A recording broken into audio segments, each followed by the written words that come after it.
Hello hello hello hello hello hello hello हाय।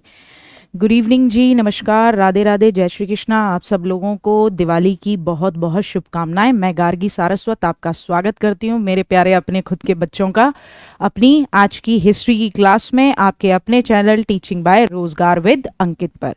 कल हमने एक टॉपिक छोड़ा था कि भाई हम डिस्कशन करेंगे कि दक्षिण भारत के कुछ राजवंश कौन कौन से हैं, क्योंकि जब आप फिनिश कर लेते हो गुप्त एम्पायर को, गुप्त साम्राज्य को, और उसके बाद हर्षवर्धन को, तो पता होना चाहिए क्या दक्षिण भारत में कोई राजा नहीं थे उस समय पे, या ये गुप्तों के बाद में किसने वहां पर रूल किया दक्षिण भारत में। क्योंकि इन लोगों ने, गुप्तों ने अपना साम्राज्य बहुत दूर तक फैलाया, दक्षिण भारत के भी कुछ इलाकों को जीता। तो दक्षिण भारत का मामला क्या था उन्हें हमें समझना होगा बाद में। ठीक है, तो मुझे ये उम्मीद है कि ये दिखाई दे रहा होगा और बढ़िया तरीके से लो जी कर देते हैं कि दिखने में कोई दिक्कत ना आए। थोड़ा टाइम बचाने के लिए आपको इस तरीके से कर दिया है, वैसे मुझे उम्मीद है थोड़ा और बड़ा कर दूं ताकि किसी तरीके की कोई दिक्कत ना हो आपको। हाँ, दिक्कत नहीं होनी चाहिए बच्चों को, ये ज़रूरी चीज़ है।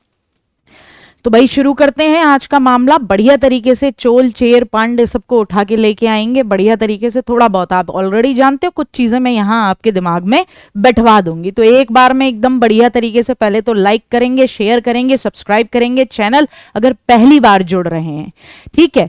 और पुरानी वीडियोस को देखते रहें, रिवीजन के काम आएगा, ठीक। तो आज हम समझते हैं दक्षिण भारत के कुछ राजवंशों के बारे में। अब बात आती है दक्षिण भारत के राजवंशों के बारे में पता कैसे लगा भाई। जाहिर सी बात है, कुछ अभिलेखों से भी पता लगेगा, ठीक है। इसके अलावा किन चीजों से पता लगेगा, उसके अलावा सबसे बढ़िया चीज जो है दक्षिण भारत के इतिहास को जानने की, वो है संगम साहित्य। बात आती है संगम है क्या। संगम का मतलब ही होता है मिलना। तो संगम साहित्य बेसिकली साहित्यकारों की एक सभा थी जिसे तमिल साहित्य का नाम देते हैं। ये तमिल भाषा में लिखा गया साहित्य था। बेसिकली होता क्या था कि संगम, चोल, चेर और पांड्य, ये तीन राजवंश थे दक्षिण के उस समय पे, जिन्हें एक नाम दिया गया है मूवेंद्र। बता दूं मैं आपको क्या नाम दिया गया है, मूवेंद्र, ठीक है। तो यहां पर ये जो तीन आपके बेसिक, जिसे बेसिक राजवंश समझना चाहिए, इन तीन राजवंशों के मुखियाओं के समय पे जो मीटिंग हो रही है साहित्य को बढ़ाने के लिए आगे, उसे नाम दिया गया संगम साहित्य। समझ पा रहे होंगे कौन कौन से तीन राजवंश, चोल, चेर और पांड्य। समझ लें, लोकेशन समझ लें, साउथ के ही तीनों राजवंश हैं। चेर आज का आप समझ लीजिए केरला वाला हिस्सा, वहां वाली जगह है। इनकी राजधानी थी वंजी या कुरूर, कुरूर, ये दो इनकी राजधानी थी, ठीक है। पांड्य मदुरई तमिलनाडु का नीचे वाला हिस्सा है, जहां पर ये इनकी राजधानी थी, यहां पर राज कर रहे थे, बढ़िया तरीके से मामला चला रहे थे।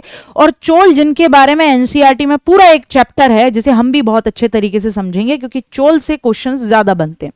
उरैयूर, ये भी तमिलनाडु में है, वहां इनकी राजधानी थी।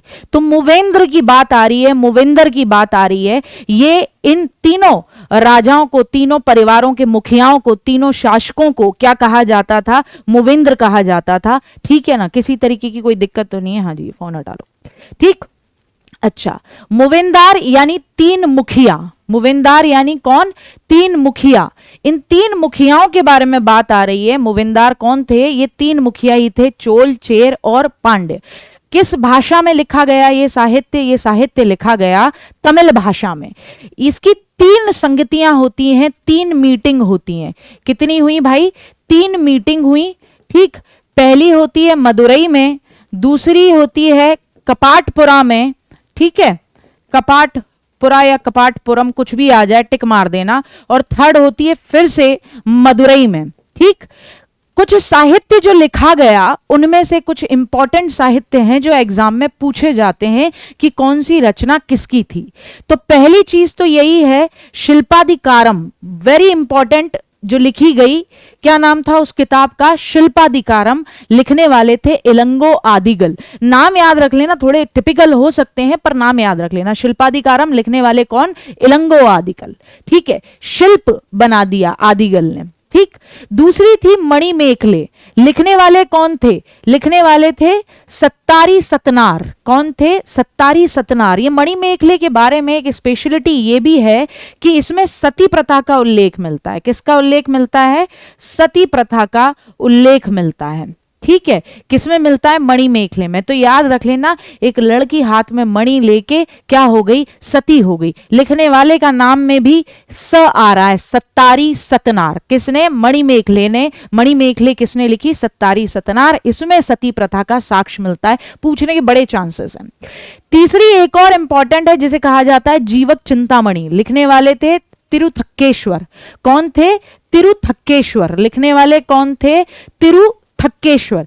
याद रख लो, ज्यादा चिंता करी तो रक्त का थक्का जम जाएगा, ब्लड की क्लॉटिंग हो जाएगी। ठीक है, तो जीवन में चिंता नहीं करनी है। तो किताब का नाम जीवक चिंतामणि, लिखने वाले तिरुथक्केश्वर। तीनों किताबें याद हो जानी चाहिए, शिल्पाधिकारम, इलंगो आदिकल। मणिमेखले, मणि लेके लड़की सती होने बैठ गई तो सत्तारी सतनार। ठीक है, सती प्रथा का उल्लेख भी मिलता है। जीवक चिंतामणि, जीवन में चिंता नहीं करनी है वरना रक्त का थक्का जम जाता है, तो तिरुथक्केश्वर थे। ठीक। एक और किताब फेमस है तोलकापियम, कई बार सुना होगा, आया भी है।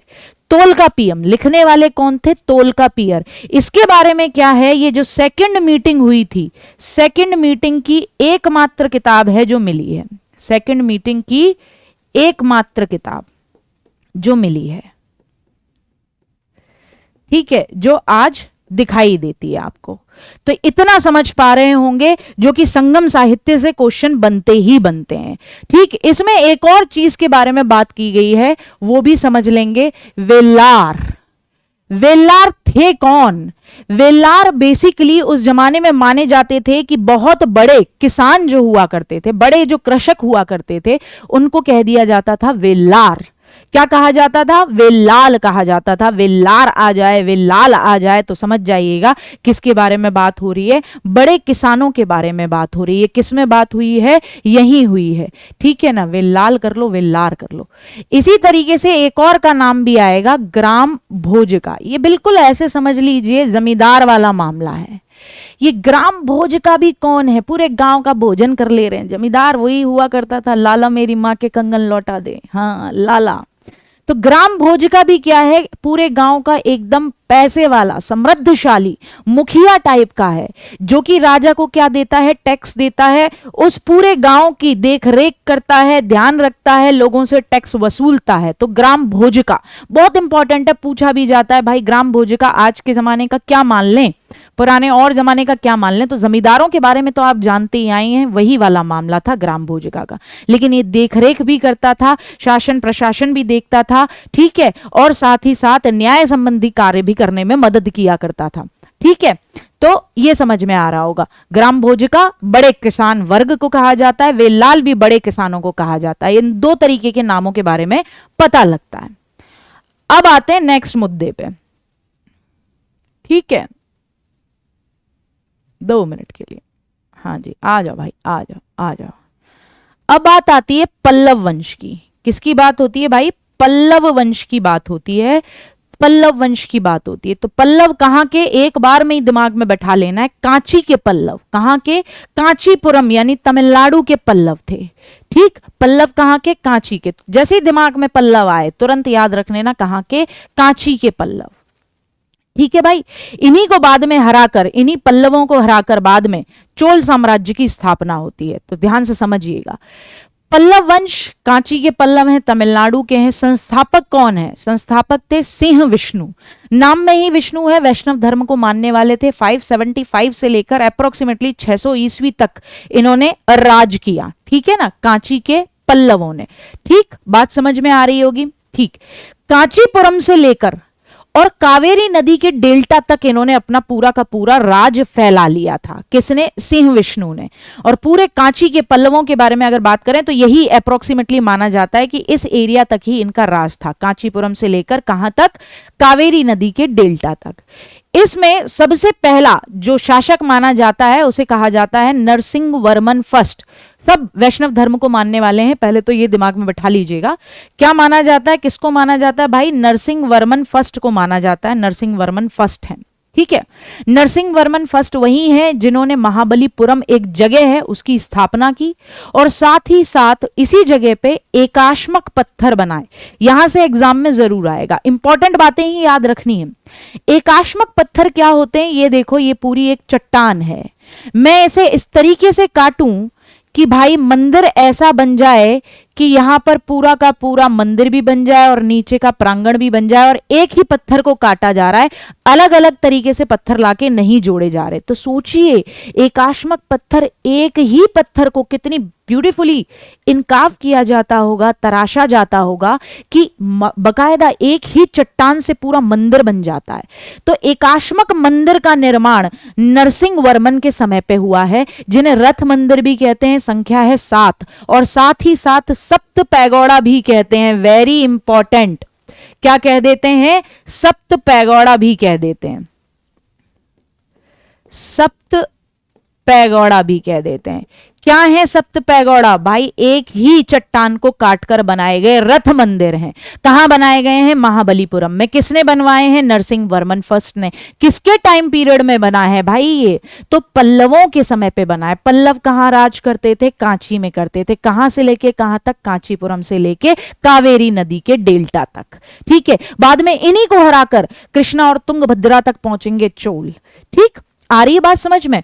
तो रथ मंदिरों का निर्माण करवा रहे हैं। ठीक, कौन? नरसिंह वर्मन फर्स्ट। इनमें सबसे छोटा मंदिर है द्रौपदी मंदिर। बाकी आपके पांडवों के, पूरे 5 पांडवों के मंदिर भी है, नकुल सहदेव का भी है, अर्जुन का भी है। ठीक है, और आपके जो सबसे बड़े भाई थे इनके, उनका भी है मंदिर। ठीक है, और सब एकाश्मक पत्थर ही हैं।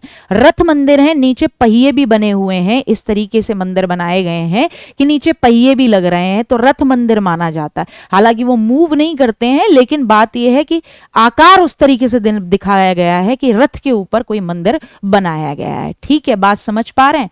नरसिंह वर्मन फर्स्ट ने एक उपाधि ली, किसकी? वातापी कोंड की उपाधि ली। अब बात आती है, उपाधि ले क्यों रहा है ये आदमी, क्या बात है?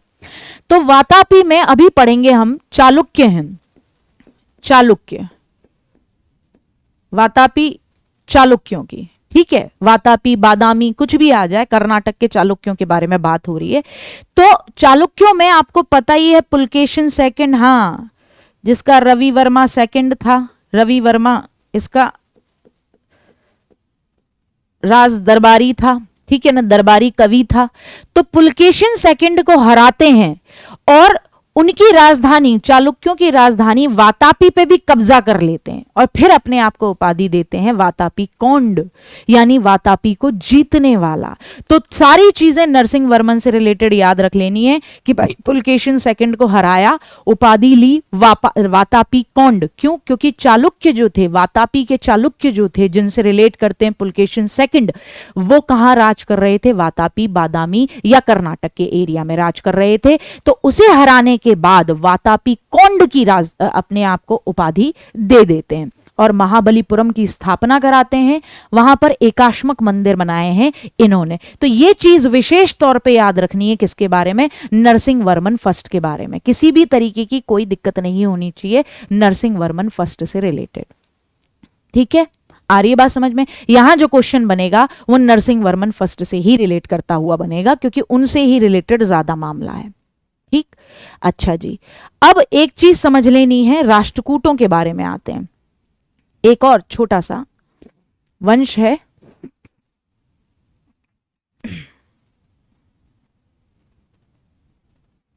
ठीक है, राष्ट्रकूट। ये क्या थे? ये कर्नाटकों के चालुक्य हैं। चालुक्यों के, जो कि कर्नाटक में थे, उनके सामंत थे। मतलब जिन्हें पल्लव नरसिंह वर्मन फर्स्ट ने हराया है, ये उनके कौन थे? ये उनके सामंत थे। ठीक है ना, ये चालुक्यों के सामंत थे। कौन? राष्ट्रकूट कर्नाटक के चालुक्यों के सामंत थे। बाद में अपने आप को स्वतंत्र घोषित कर देते हैं। घोषित कौन करता है? दंती दुर्ग, जो पहले की इनका, किनका? चालुक्यों का, कर्नाटक के चालुक्यों या वातापी के चालुक्यों का सामंत था, अपने आप को स्वतंत्र घोषित कर देता है, दंती दुर्ग। और दंती दुर्ग अपने आप को स्वतंत्र घोषित करके एक नया राज्य स्थापित कर लेता है, नया राज्य बना लेता है, उसका नाम रख देता है राष्ट्रकूट।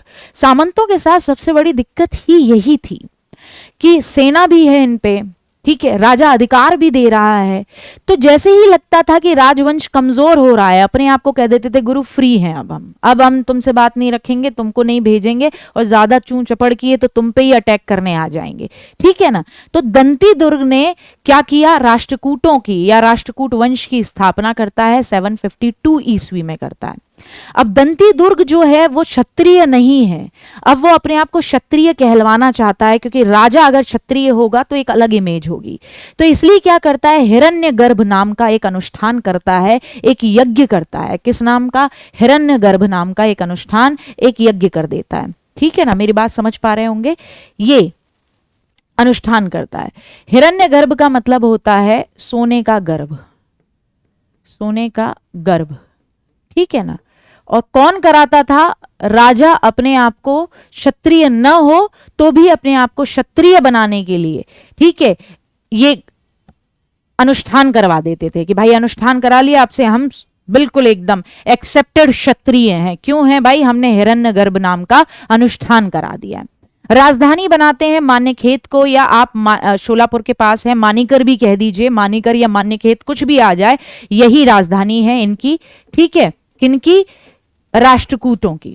ठीक, कुछ फेमस और इंपॉर्टेंट इसमें कौन है, महान लोग हैं जिनके बारे में समझना है, शासक हैं। एक है कृष्ण फस्ट, जिनका नाम एलोरा के मंदिरों से जोड़ा जाता है। एलोरा के अंदर जो कैलाश मंदिर है उसका निर्माण कृष्ण फस्ट के समय पे ही हुआ है। ऐसे ही एक महान शासक और हैं ध्रुव, ठीक है ना।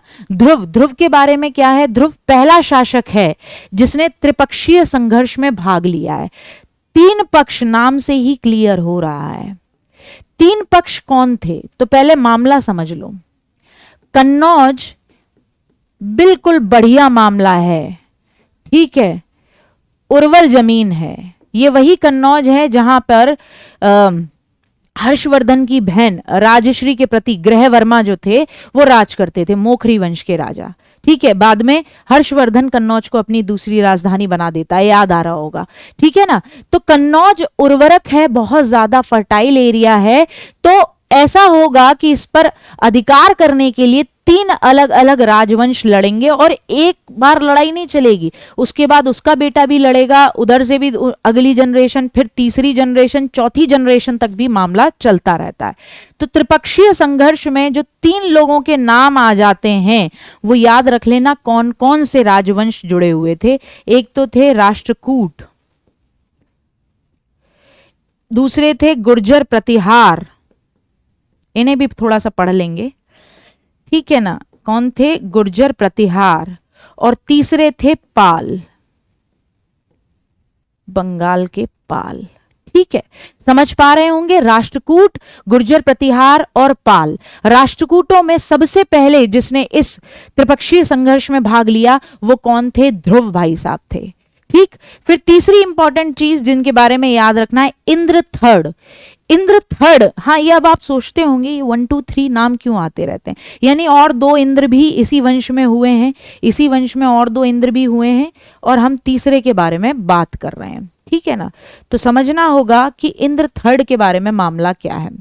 तो इंद्र थर्ड के बारे में मामला समझेंगे। इंद्र थर्ड के बारे में स्पेशलिटी ये है कि इनके समय पे अरब का निवासी अल मसूदी भारत आता है, और अल मसूदी हल्का फुल्का मामला नहीं है। अल मसूदी क्या कह देता है, अल मसूदी ये कह देता है कि राष्ट्रकूट भारत के सबसे श्रेष्ठ राजा हैं, राष्ट्रकूट भारत के सबसे श्रेष्ठ राजा हैं, ऐसा कह देता है। तो सोच लो क्या महान मामला चल रहा होगा, सबसे श्रेष्ठ राजा बोल के जा रहा है इनको, ठीक है ना। तो एकदम बढ़िया ही चल रहा होगा, किसी भी तरीके की कोई दिक्कत नहीं आ रही होगी, ये समझ पा रहे होंगे। थर्ड नंबर पे आते हैं, एक और राजा हैं, फेमस हैं, जिनके बारे में पूछ लिया जाएगा, कृष्ण थर्ड, ठीक है। ये देखो दिमाग में फिर से बताओ, कृष्ण फर्स्ट एलोरा के मंदिरों का निर्माण कराते हैं। एलोरा में कैलाश मंदिर का निर्माण इन्हीं के समय पे हुआ है, अभी एलोरा के बारे में भी मामला बता देंगे, ठीक है।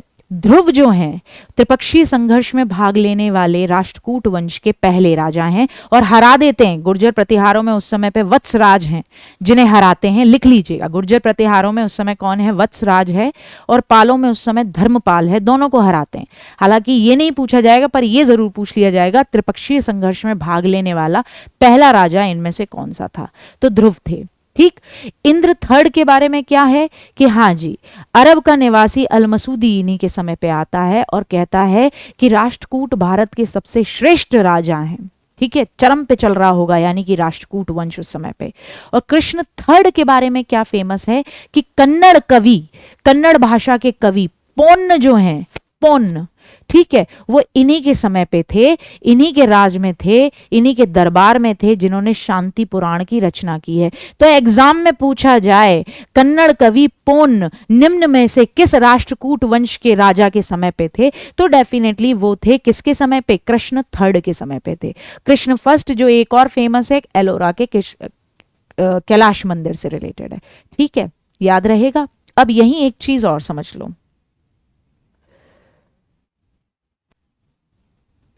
ये ठीक है कोई नहीं, यहां इधर ले लेंगे इसको। एलोरा की गुफाएं पता ही है कहां है? एलोरा गुफाएं महाराष्ट्र में, औरंगाबाद महाराष्ट्र में, जानते ही होंगे आप, इतना तो मैं मान के चल रही हूं, लेकिन अगर कोई नहीं जानता तो भी याद रखवा देंगे। ठीक है, कितनी गुफाएं हैं भैया? 34 हैं। कितनी हैं? 34। ठीक, कितनी गुफाएं हैं? 34 हैं। 1 से लेकर 12 तक बौद्ध धर्म से रिलेटेड गुफाएं हैं। ठीक है, 13 से लेकर 29 तक हिंदू धर्म से रिलेटेड हैं। ठीक, और 30 से लेकर 34 तक जैन धर्म से रिलेटेड हैं। तो कमाल की बात जो समझनी है वो ये समझनी है कि इनके समय पे एलोरा की गुफाओं में निर्माण हो रहा है, आके मठ भी बन रहे हैं, निवास भी हो रहा है, मंदिर भी बन रहे हैं इन गुफाओं से। ठीक है, और अलग अलग संप्रदाय, अलग अलग धर्म के लिए प्रेषित हैं। तो याद रखिएगा एलोरा की गुफाएं कितनी हैं? 1 से लेके 34 तक गुफाएं हैं। ठीक है, अलग अलग धर्म से कौन कौन सी बिलोंग करती हैं ये चीज विशेष तौर पे हम याद रखेंगे। ठीक है ना, कोई दिक्कत तो नहीं आ रही है? एक बार फिर से रिवाइज करवाया जाए क्या भाई?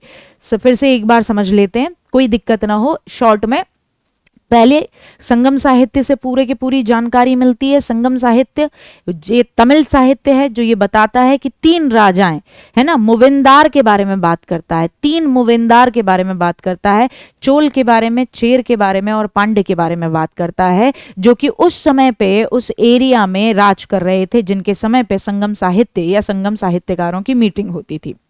तमिल साहित्य है, स्पेशल कुछ किताबें हैं जिनके नाम याद रखने हैं। एक तो सबसे पहले मणिमेखले रख लीजिए, नहीं पहले शिल्पाधिकारम रख लो, चाहे शिल्पाधिकारम इलंगो आदिकल की, मणिमेखले सती प्रथा का पहली बार उल्लेख मिलता है, सत्तारी सतनार, ठीक है, जिन्होंने ये किताब लिखी है। फिर उसके बाद में जीवक चिंतामणि, लिखने वाले कौन? तिरुथक्केश्वर, थक्का जम जाएगा रक्त का, ये ऐसे याद रख लेना है।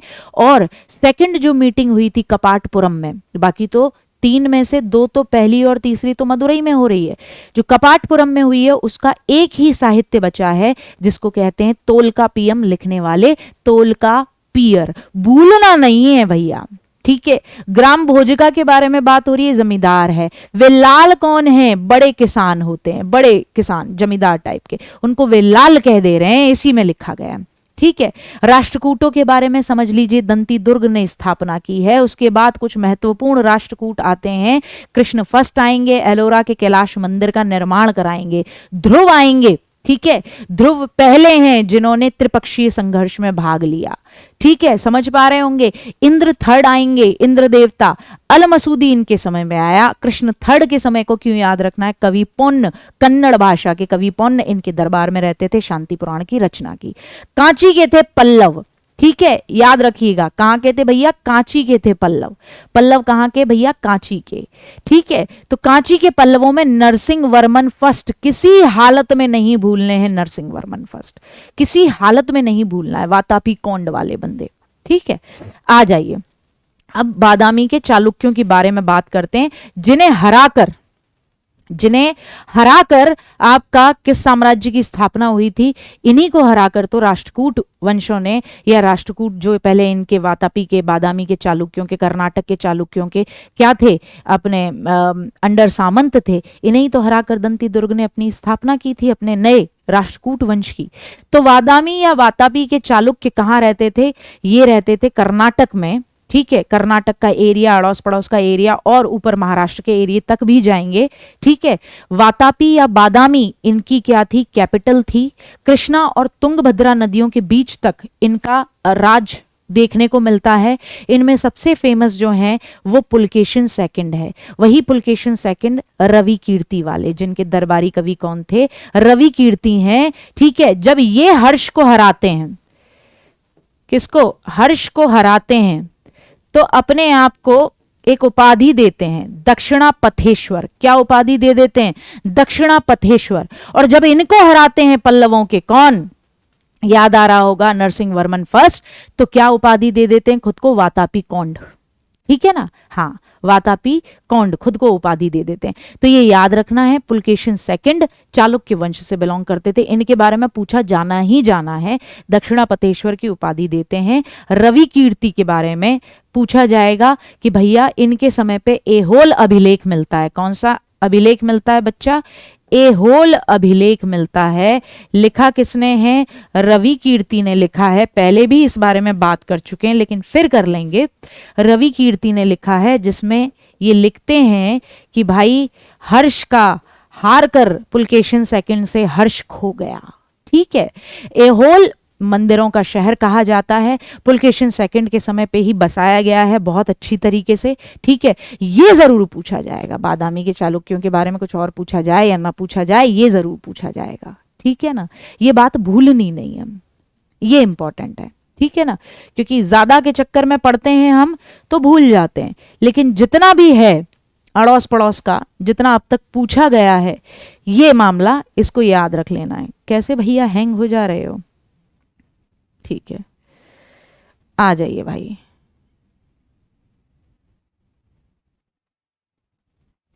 चोल वंश को देख लेते हैं अब एक बार में।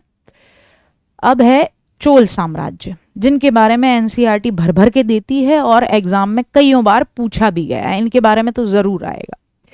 तो जब आप चोल साम्राज्य की बात करते हो तो राजधानी ओरैयूर है, बाद में तंजावुर भी आती है। ठीक है ना, चोल जो थे तमिलनाडु में ही, लेकिन तमिलनाडु के ऊपरी इलाके में क्या कर रहे हैं, राज्य कर रहे हैं। स्थापना करने का श्रेय जाता है विजयालय को। ठीक, किसको जाता है, विजयालय को जाता है।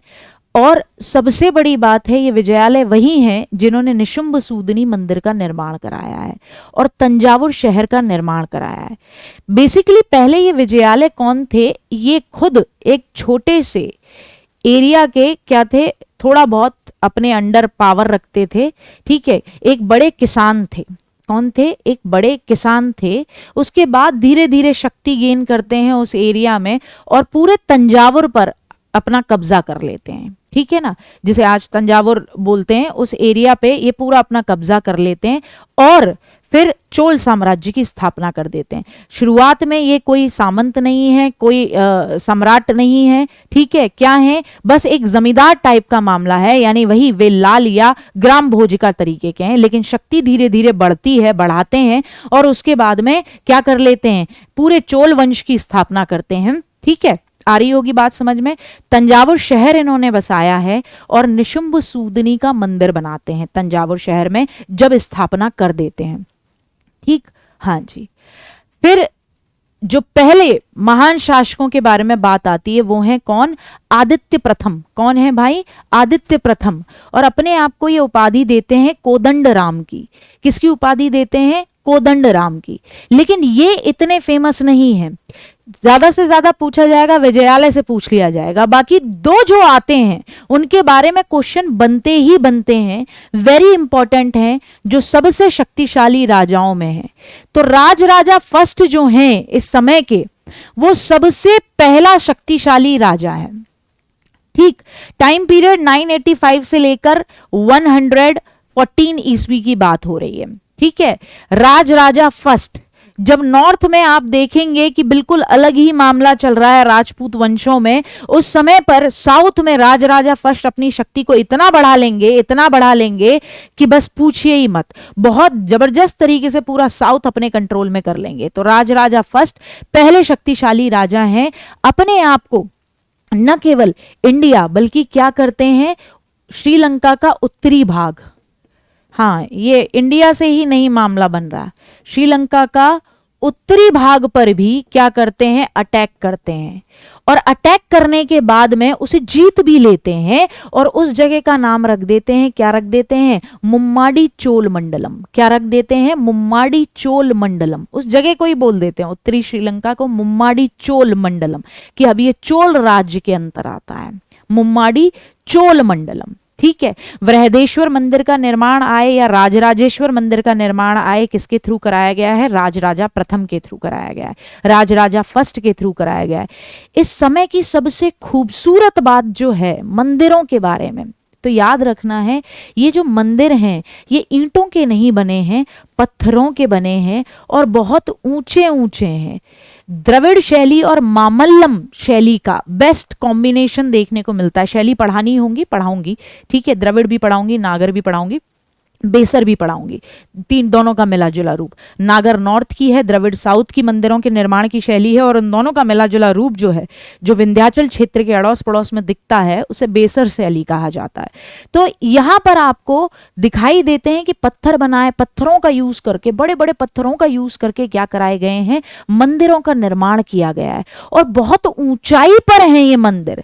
तो पूछा जाता है, सोचा जाता है कैसे, उस समय क्रेन तो थी नहीं, तो पता है क्या हुआ करता था कि सपोज करो यहां मंदिर का निर्माण होना है, तो पूरा मिट्टी डाल डाल के एकदम एक पाथ बना दिया जाता था, ऊंचा करते जाते तो ऊंचा करते जाते, और उसी पे चढ़ा चढ़ा के लेके जाया करते थे सामान। ठीक है ना, हाँ, तो इसीलिए माना भी जाता है कि ये जो चोल समय के जो मंदिर हैं ये केवल मंदिर नहीं है, इनके अड़ोस पड़ोस में क्या पूरा समाज बस जाता था, संस्कृति बस जाती थी, पूरा मंदिर बस जाता था। कैसे, देखो बात गौर से समझना, एक मंदिर का निर्माण होता था, अब एक मंदिर बन रहा है, ये लो साहब मंदिर बना देते हैं, ठीक है, हाँ ऐसे नहीं बनता वैसे मंदिर, ये लो साहब मंदिर बन गया, ठीक है।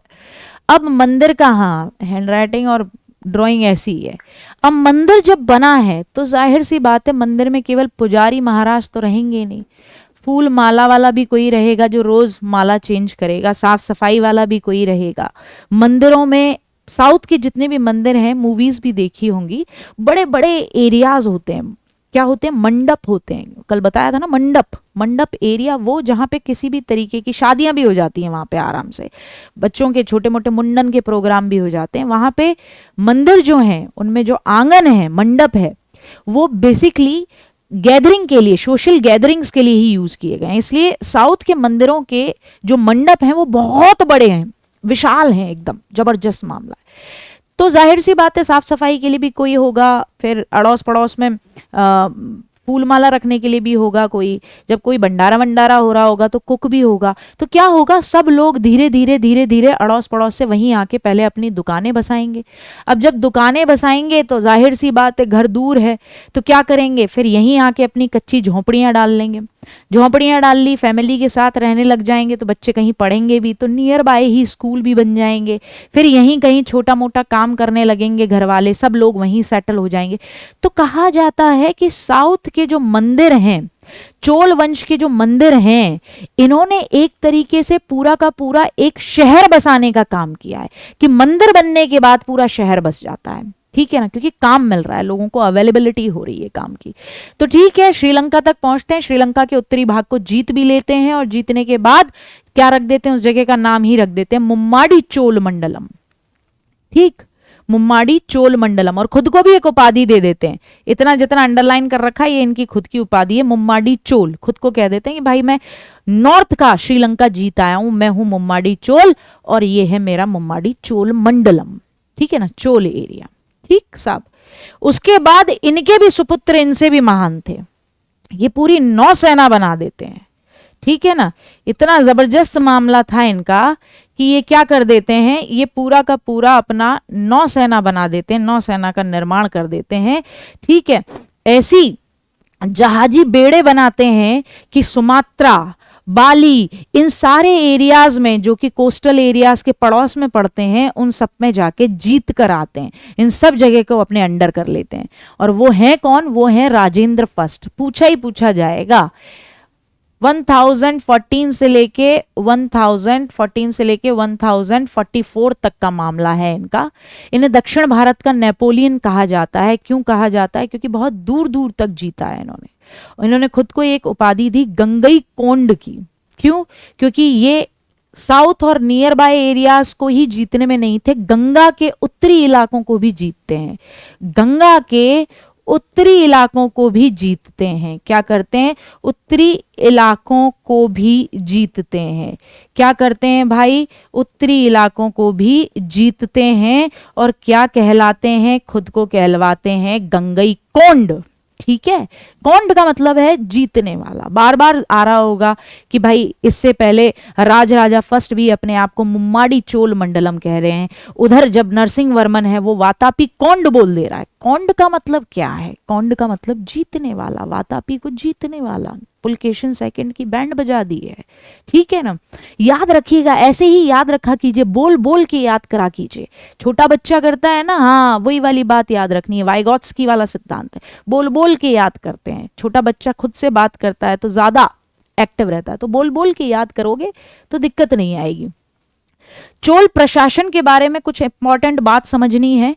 ठीक है, अभी खत्म नहीं होगा, ये कल भी चलेगा, क्योंकि चोल वंश अपने आप में बहुत बड़ा है। यहाँ से क्वेश्चन बनने हैं तो छोड़ना नहीं है हमें, है ना।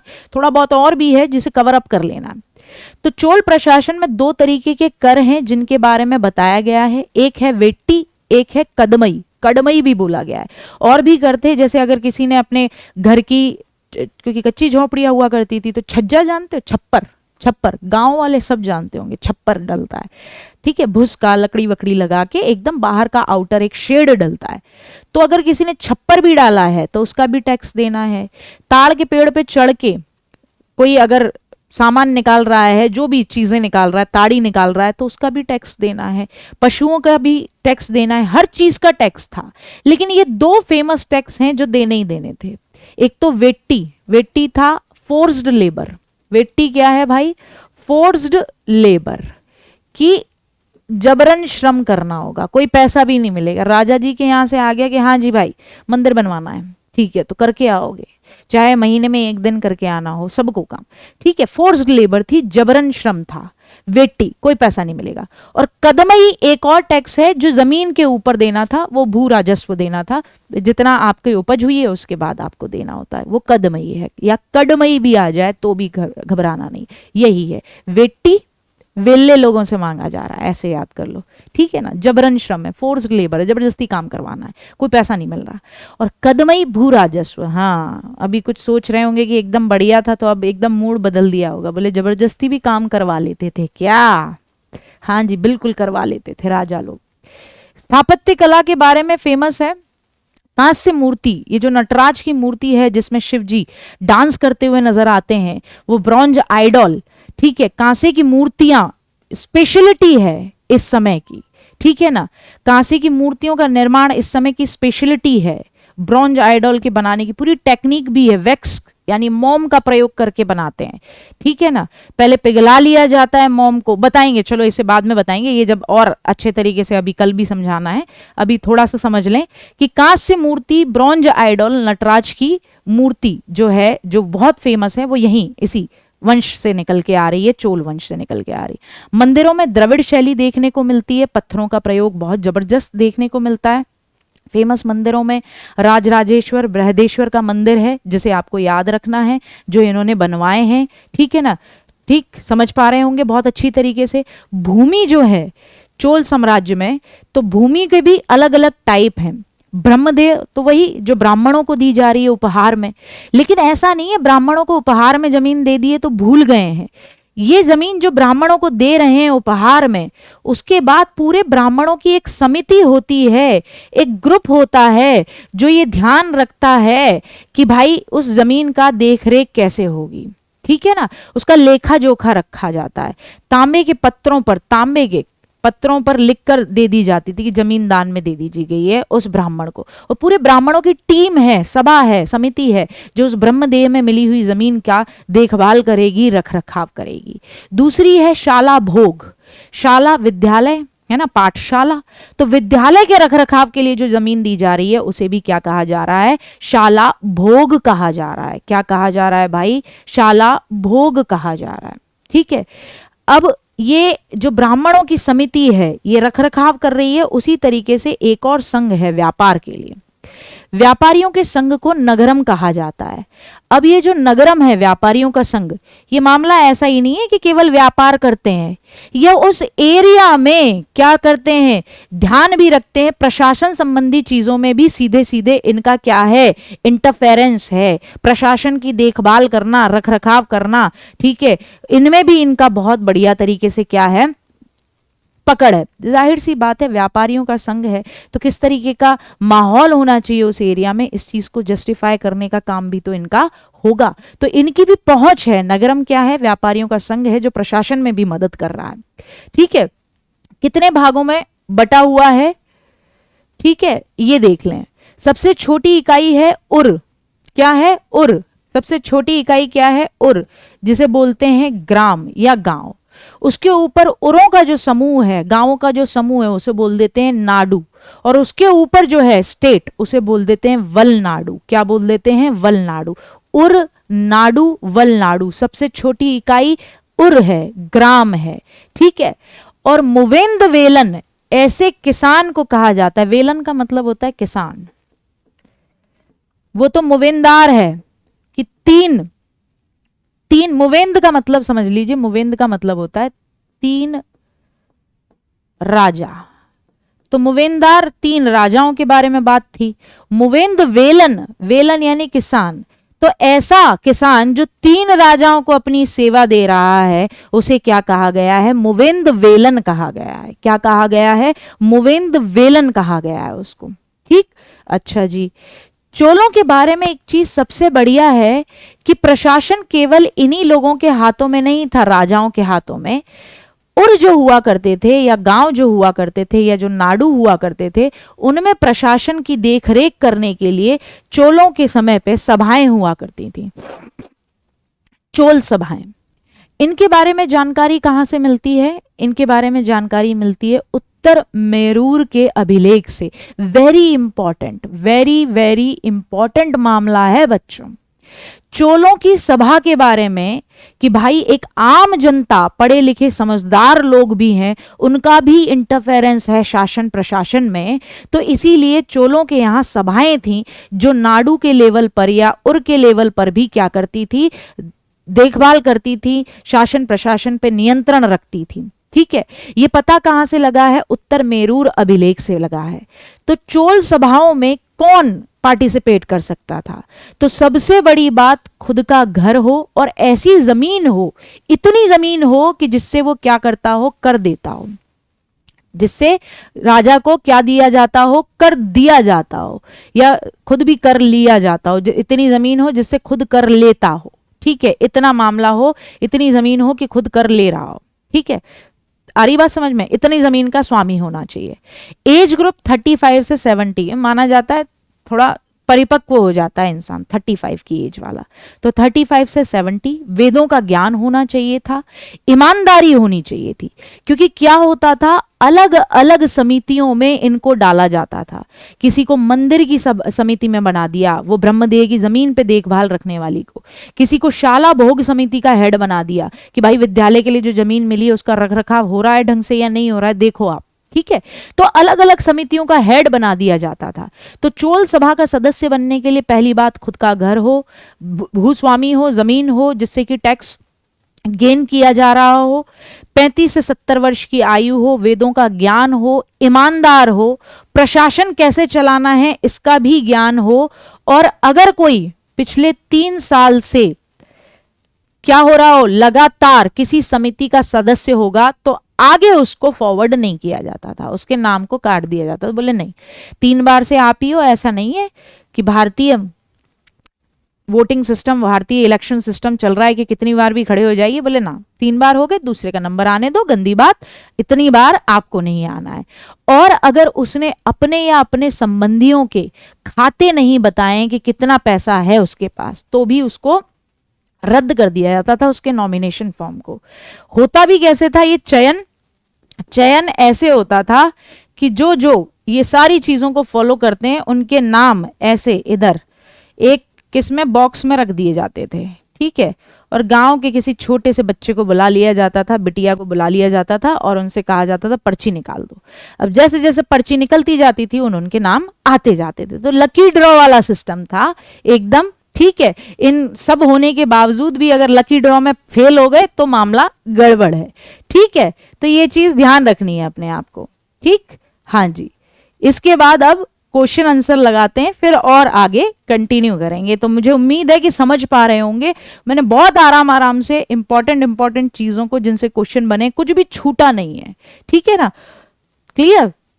आ जाए भाई, और अगर कुछ रह भी रहा होगा तो क्वेश्चन में ले लेंगे। आ जाओ भाई, ठीक। तो संगम कविताओं में किन 3 राजवंशों को मुविंदार कहा गया है? देखो 2 चीजें हैं, भूलना नहीं है। एक तो है मुविंदार 3 राजा, और एक है मुवेंद वेलन। तो बताया था वेलन कौन? किसान। ऐसा किसान जो कि क्या कर रहा है? 3 राजाओं को अपनी सेवाएं दे रहा है, ठीक है ना। बात समझ रहे हो?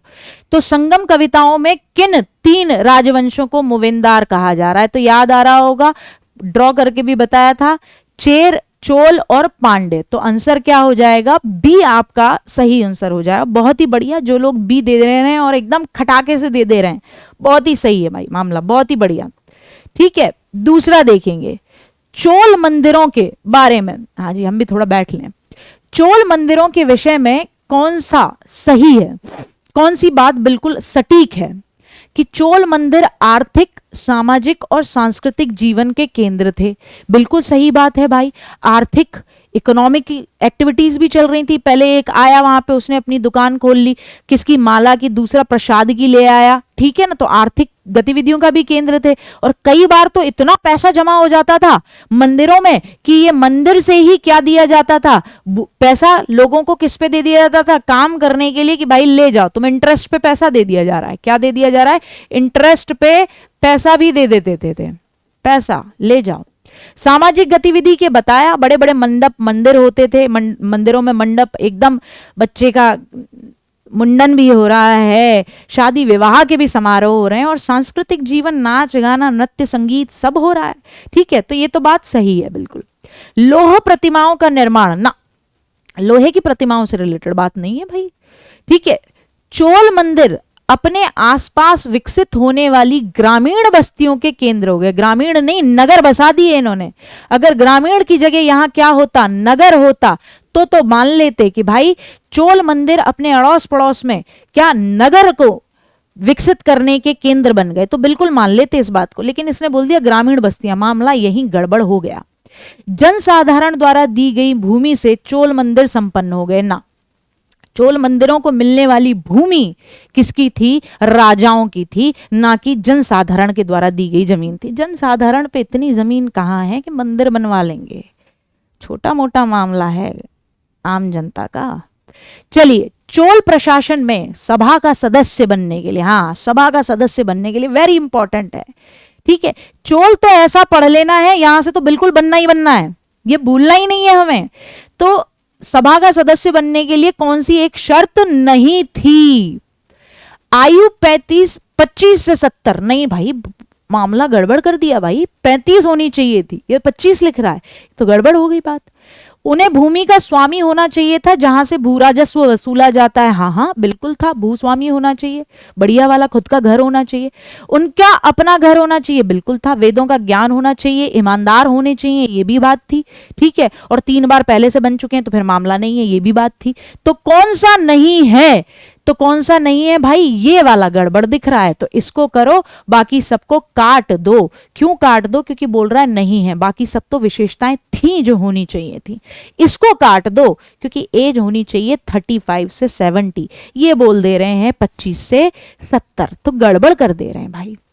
गर्भगृह कुछ प्रारंभिक हिंदू मंदिरों का सबसे महत्वपूर्ण भाग है। बिल्कुल है भाई, गर्भगृह।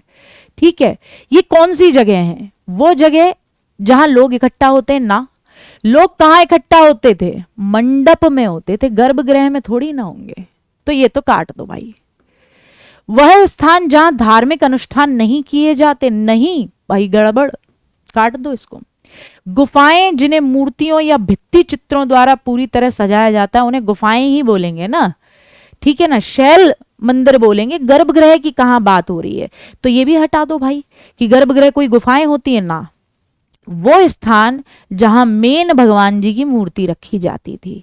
बताया था कि मंदिर है तो मेन भगवान जी यहां रहेंगे, और दिखाने के लिए कि ये गर्भगृह है, बिल्कुल उसी के ऊपर एक ऊंचा शिखर बनाया जाएगा।